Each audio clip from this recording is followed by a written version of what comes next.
To figure out where you are now, you've got to budget your money and figure out your net worth. By nature, most people don't like to budget. It's just too boring. And only about 60% of Americans keep a budget. But if you're deeply in debt and living paycheck to paycheck, you need a budget. You also should work up a budget if you're in a situation with a lot of uncertainty.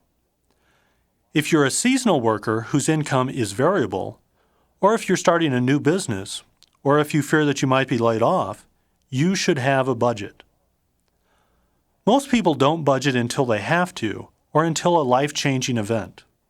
A new child, divorce, or health problems are some of the events that prompt people to budget. My first brush with budgeting occurred when I was living in Japan. I was working for an American computer company, and I was making pretty good money. I knew how much my rent was, but I didn't know my other expenses. All I knew was that I was saving 20% of my salary, and that seemed good enough to me. And I had other things to do aside from tracking every yen that I was spending. But then my employer hit hard times. I didn't know if the company would make it.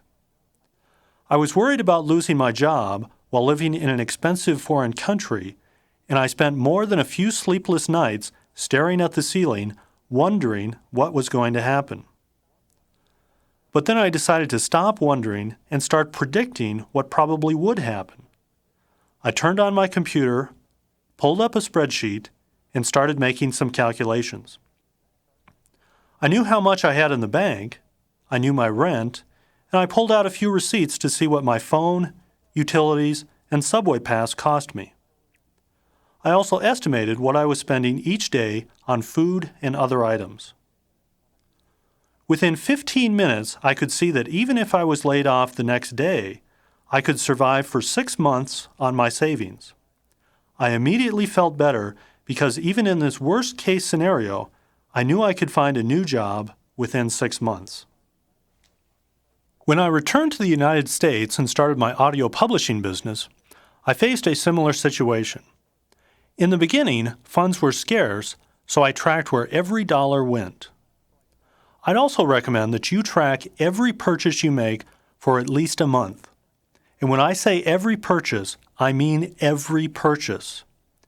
You'd be amazed at how much money is spent on little things like fast food or other miscellaneous items.